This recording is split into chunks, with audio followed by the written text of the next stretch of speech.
Hello, everyone. My name is Christopher Rahman. How are you guys on this side? Tuesday afternoon. It is 1/4. It is September 17th, 2024, 1:45 p.m. And today is another reaction video. And last reaction video was something from Brandon Shrug's YouTube channel. This one is from my good old buddy Equals Peach. You know what Equals Peach? He's a character, to say the least, and he has done some game shows sometimes on his channel, which is Wheel of Torture mostly, and Jeopardy. This one he did a Sin video on Sonic the Hedgehog 3 movie trailer, and it's everything wrong with Sonic. What's wrong with the Sonic the Hedgehog 3 movie trailer? Yeah, it's a Sin movie. Now, if you don't know what that is, it's basically you review a clip and you give it a Sin or just remove it. Basically, that's where it comes down to. But yeah, let's see where that plays. Equals Speech, good night. Anyways, with that being said, let's get into the video.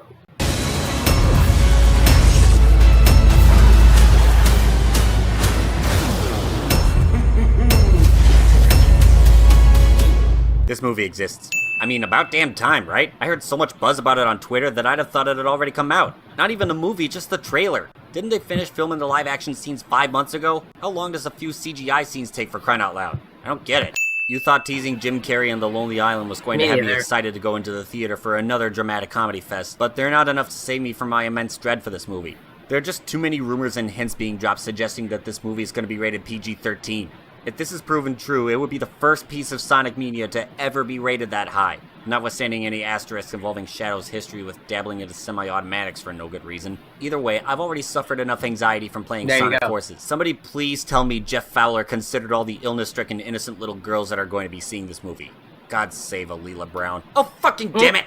Just days before the trailers get launched, suddenly Sonic and Shadow are both bat-signaled in downtown Tokyo and LA. Did Jim Carrey come to make an announcement? Also, marketing thinks these massive Antichrist reveals will make up for their total absence since March, but it just leaves me with more questions than answers. Like, did Jim Carrey come to make an announcement? Whew. No more of that 3-second dynamic sting type screen telling me that the trailer's about to start. Sonic, don't mess around. Paramount could learn something from such diligence. Also, while the trailer has already been reposted to a bazillion different channels, on the official Sonic the Hedgehog page where I took this video, it's labeled for kids, which is very good for 2 reasons. 1, I get a break from all the Sonic Adventure 2 fanboys in the comments, and 2, my hope for a PG rating at maximum is at least somewhat restored. Maybe I can be less uneasy about this movie after all. Sonic, you finally found your family. Sonic will soon learn that family just means piggybacking on his otherworldly powers to get to London and back in 5 seconds for no good reason, and there goes Big Ben. Just say that Longclaw's coming back and be done with it already. It's the age of long-awaited reunions at this point, for crying out loud. I, for one, applaud Paramount for taking to heart a classic cinema sins lesson that I'm now going to plaster all over your screen so other movie studios can one day maybe take notice. The games do not fucking matter. Yeah. Matter. In my lungs. Alright, minus another sin because Sonic is just too adorable here. That line would not have worked with Ugly Sonic. If you know, you know. Hurry the fuck up with those logos, damn it! Where are we? Bermuda Triangle? Alright, so until I get clarification on how a man-made creature can show actual signs of life following a 50-year inanimate stasis, I'm gonna call it a sin. This research facility was literally hidden underground for 50 years, so why are people suddenly allowed to casually witness the resurrection of the face of death? It turns out later that Robotic had nothing to do with his awakening, so wait, who the shit could have let him loose? A simple power outage would probably have just left him dead. This is what I wanted to see from Infinite at the beginning of Forces, but I will give kudos to Shadow for not trying to hide his unbridled trauma. What are these idiots doing? This is the time to neutralize the furry little shit. Also, wasn't Shadow seen as too dangerous to be kept alive 50 years ago? Didn't the mission involve going scorched earth on him? There were 6 billion idiotic humans and only 1 Shadow. How did they or their surprisingly advanced technology for the time not overpower the little rat? What could have happened that led the government to hang their heads in shame and end the mission prematurely? Oh, fucking damn it! At least they're not colorblind towards Sonic, but that should never have been an issue to begin with. Oh dear lord, the wheel of Sonic is working for good now. Given the horrible mental retardation those goofy men showed 50 years ago, this can only end well for everyone involved. Again, I feel like I'm at a Kraken hockey game yelling at the good guys to shoot while they're on the power play. Shadow's story began a lot like your Sonic. No, it didn't. Sonic's a real alien creature who had an awesome childhood. Nothing about having to mature in a petri dish or rehabilitate in an experimental capsule sounds very appealing to me. Seriously, who would ever want to be Shadow? This is my sister. Leave her alone. Okay, she just looks kind of like my real sister in this shot right here, but my point still stands. Y'all need Jesus. But where you found family and friends... I don't know. Nux still looks like he could show a cute blue devil his place if he needed to. He's also still a bit reckless. Like, geez, watch your step, will ya? Shadow found only pain. And absolutely nothing else, apparently. And loss. Nope, you did not just see that. Wait, are we really going back to the I lost everything backstory? I don't care that Shadow's dark beginnings are a fan favorite in the games. It's a trope that's already been overdone in this movie trilogy to the point where I'm genuinely baffled how they've got both Jim Carrey and Keanu Reeves to sign up for this shit. It's time to stop! I mean, at this rate, I'm expecting Infinite Sonic 4. Yeah. Start with the giant fireball? Don't touch it! I love it. Let's start with a giant fireball. These people are already dead. They just don't know it yet. Fine, they can casually fall off running tornado planes without parachutes. Of course, when have they not been a bunch of daredevils? Oh, we're in Tokyo now. Is Godzilla tearing up downtown or something? Oh, and they're just gonna let Shadow get the first move. When has that ever worked? Shadow's still a living being, even if artificial, right? Should the fire be searing his fur? He has to be susceptible to the elements like the rest of us. He is much more impressive than the Hedgehog I fought previously. Dude, I'm standing right here. Sonic would be excellent at cinema sins. Boss encounter does not include Keanu reference. We don't want to fight you. Actually, Sonic, I would like to fight. Oh great, they're a team without a plan now. That's totally gonna end well. Wait, Nux actually called him by name for once? I'll gladly take it. Actually, Sonic. I couldn't stand Clifford the Big Red Rage Monster as an adversary in the second movie for his mindless attitude against Sonic for much of it. So, progress is progress, am I right? Also, he might still be a meathead, but good on him for recognizing that the flames of disaster might not be very effective here. Or maybe he simply forgot about it entirely. Either way, you fanboys apparently got triggered that Nux isn't literally fighting fire with fire. And to that I say... You need to shut the fuck up! Why?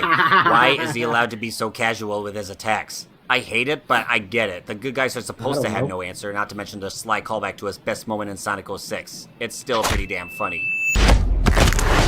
4 out of 10. Nothing can top the 2 epic screams from the first movie. Next.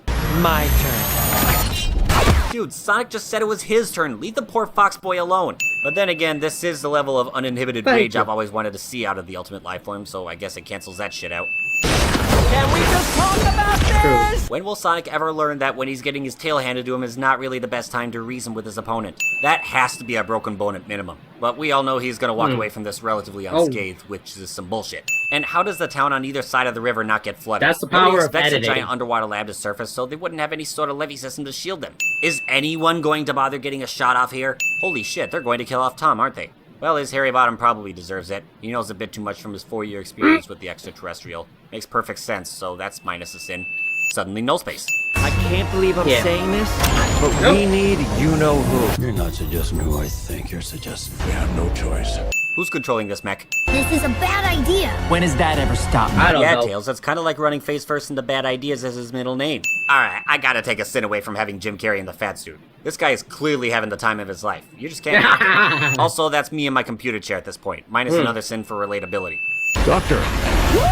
8.5 out of 10. Great effort, but you just can't beat his fangirling in the first movie. Don't hurt him. Stone has to be aware the fuzzy little critters have been a bane of robotics last few years, and yet he still invites them in like they're Jehovah's Witnesses. And if you know anything about Jehovah's Witnesses, you know that the first rule of inviting them into the house is you don't invite them into the house. And the second rule of inviting them to the house is you do not invite them into the house. This is sad. Yeah, Robotnik. invite him into the Even house. for you. You kidding me, Nux? I just said he's in his happy place. Note how quick he is in accepting their proposition. It's like he was somehow planning for this moment even after having let himself go. He's hiding something. Sonic, run! Wait, you mean to tell me that Static Shock in the first movie had actual relevance to this whole series storyline? Jerks. That's the power of editing. Look like an imbecile? Of course I want a latte. I love the way you make them! I gotta wonder though if Robotnik ever does anything for himself with all the romantic undertones underneath his and Stone's partnership. Certainly there are some personal matters he still can't get robots to do for him yet. This logo is going to become the 8-bit Luigi craze all over again, I just know it. I need room. Sir, I don't have the problem. Found some. I just ordered new dress pants for work recently, so this scene kinda doubles as a reminder for me to get my rear in gear when it comes to my own health, even if Robotnik can't stop dicking around with Stone. Apparently, Shadow can manipulate the weather as well. Fucking lovely. Don't you just love it when a fake lifeform created 50 years ago turns into a god modder? Stop with the motorcycle already, Shadow! You don't need it! Hey, no cheat code. I would agree with you there, Sonic, but at this point, Shadow's the Apparently he literal embodiment does. of a cheat code. He does whatever he wants. Hey, it's the year of Shadow, I don't make the rules here. Wait, why exactly is he out for blood? What did Tokyo Sure or that. the Wheel of Sonic ever do to trigger him? Where's his father, or hell, my sister when you need them? Oh, don't blow up the Chow Garden. What did the children ever do to you? What did you do? What I had. Probably Holy nothing. shit, Shadow's really going to blow up the moon, isn't he? What did poor Luna ever do to deserve all that abuse? Suddenly ugly Sonic. Shadow's got that fucking motorcycle again. And how does He's he launch bitter. it that fucking high without going Super Saiyan? And here comes yet another power outage. Alright people, you got the soulless rearrangement of Adventure 2 music you've been clamoring for. Now, shut up! Can we get rid of the Hedgehog text? Just call it Sonic Thank 3 you. from now on? Please? Oh, there he is. Good to see you, buddy. Holy shit, it's Count Olaf. Just kidding, it's Jim Carrey once again being the best part of the Sonic movie, even if there's a non-zero chance Gerald here is but a hallucination. No, I need to see the movie now, damn it.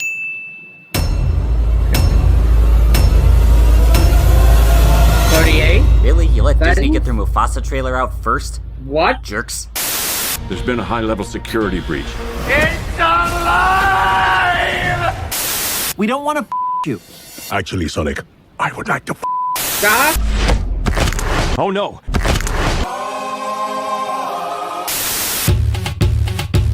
My milkshake brings all the boys to the yard, and they're like,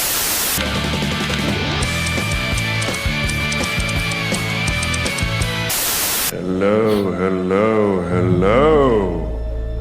I am your beloved Count Olaf.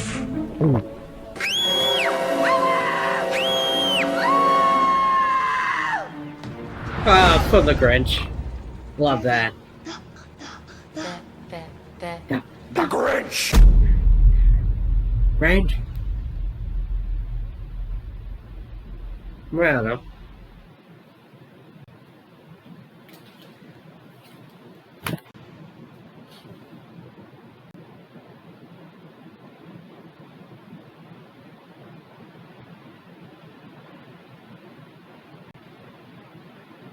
Okay, so that's that. What I think about it, pretty funny to say the least. I mean, it's Equal Peach. He's a little unpredictable. You never know what he will do. But yeah, that's what it is. Can't wait to see the Sonic 3. Very weird that it's coming out on December when it's been done filming for months. But that's the power of the movie industry. You know what you know.